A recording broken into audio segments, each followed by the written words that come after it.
কোনো স্ত্রীর মধ্যে যদি এই ৩টি গুণ থাকে তাহলে তার স্বামী তাকে পাগলের মতো ভালোবাসবে। প্রিয় মায়েরা আমার, প্রিয় বোনেরা আমার, এই বিষয়টা খুবই গুরুত্বপূর্ণ একটা বিষয়। এই বিষয়গুলো যদি আপনার মধ্যে থাকে, এই ৩টি বিষয় যদি আপনার মধ্যে আপনি রাখতে পারেন, তাহলে কিন্তু আপনার স্বামী আপনাকে পাগলের মতো ভালোবাসবে। অনেক মায়েরা আছেন আমাদেরকে ফোন দিয়ে বলেন, অনেক বোনেরা আছেন বলেন, হুজুর আমার স্বামীটা আমার কথা শোনে না, সে আমাকে দেখতেই পারে না, ভালোবাসা তো অনেক দূরেই থাকলো, সে আমার নামটাই সহ্য করতে পারে না, মানে আমার নাম শুনলে তার জন্য রাগ উঠে যায়, সে আমাকে দেখতেই পারে না। আপনাকে দেখবে কীভাবে? আপনার মধ্যে তো এই ৩টি গুণ নাই। এই ৩টি গুণ যদি আপনার মধ্যে থাকতো তাহলে তো আপনার স্বামী আপনাকে পাগলের মতো ভালোবাসতো। সে কখনো আপনাকে অবহেলা করতো না, সে আপনাকে ছাড়া কিছুই বুঝতো না, সে আপনাকে ছাড়া একদম সে চলতেই পারতো না, সে আপনাকে ছাড়া কোনো কিছুই সে বুঝতোই না। কিন্তু আপনার মধ্যে এই ৩টি গুণ নাই।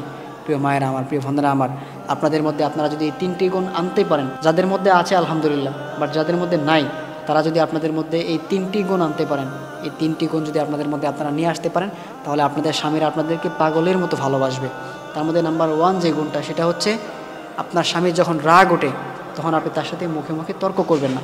অর্থাৎ হচ্ছে আপনার স্বামী রেগে গেছে বা একটা বিষয় নিয়ে সে একটু রেগে গেছে, আপনি তখন চুপ থাকবেন। আপনার স্বামী রেগে গেছে, আপনাকে দু একটা কথা বলতেছে, আপনি একটু চুপ করবেন, আপনি একটু সহ্য করবেন, আপনি একটু ধৈর্য ধরবেন। ইন্নাল্লাহা মাআস সাবিরিন, নিশ্চয়ই আল্লাহ তাআলা ধৈর্যশীলদের সাথেই আছেন।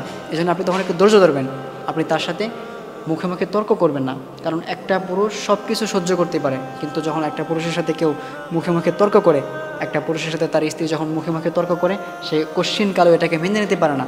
এটা তার ব্যক্তিত্বে আঘাত করে যে সে আমার মুখে মুখে তর্ক করে, যাকে আমি খাওয়াই, যাকে আমি পড়াই, যার এভরিথিং খরচ আমি বহন করি, সেই মানুষটা আমার মুখে তর্ক করে, হাউ ইজ পসিবল? এটা তো আমি মেনে নিতে পারবো না। এটা তখন সে মেনে নিতে পারে না, তার এটা ইগোতে লাগে। এই জন্যে আপনার স্বামী যখন রেগে যাবে, একটা বিষয় নিয়ে একটু ঝামেলা হয়ে গেছে, তখন আপনি চুপ থাকবেন। দেখবেন একটু পরে সে আপনাকে আদর করবে, সে আপনাকে ডাক দিয়ে আবার সেটা মিটমাট করে নেবে। কিন্তু আপনি যখন মুখে মুখে তর্ক করবেন, তখন কিন্তু সে আপনার উপর রেগে যাবে। এটা দেখা যায় হিতে বিপরীত হয়ে যাবে, এটা আপনার জন্য ক্ষতিকর হয়ে যাবে। এই জন্য আপনি ফার্স্ট অফ অল আপনি আপনার স্বামীর সাথে কখনো মুখে মুখে তর্ক করবেন না। এটা হচ্ছে নাম্বার 1। এরপর নাম্বার 2 যেটা, সেটা হচ্ছে আপনাকে 5 ওয়াক্ত নামাজ আদায় করতে হবে। আপনি যদি 5 ওয়াক্ত নামাজ আদায় করতে পারেন, তাহলে আপনার স্বামী আপনাকে পাগলের মতো ভালোবাসবে। কারণ একটা পুরুষ কখনো যে মেয়ে নামাজ পড়ে না, সেই মেয়েকে কখনো একটা পুরুষ পছন্দ করে না, তাকে তার ভালো লাগে না। আর যে মেয়েটা নামাজ পড়ে, যে মেয়েটা দিনদার, যে মেয়েটা ভালো, সেই পুরুষ তার স্ত্রীকে পাগলের মতো ভালোবাসে, সে কখনো তাকে অবহেলা করে না।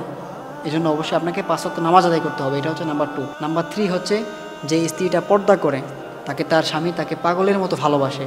প্রিয় বোন, আপনি যখন পর্দা করবেন না, আপনি যখন আপনার দেহটা পরপুরুষকে আপনি দেখিয়ে বেড়াবেন, আপনার চেহারাটা আপনি পরপুরুষকে দেখাবেন, আপনি শাড়ি পরছেন, আপনি সুন্দর করে সেজে গুজে আপনি যখন পরপুরুষকে দেখাবেন, এটা কিন্তু আপনার হাজবেন্ড এটা সহ্য করতে পারবে না।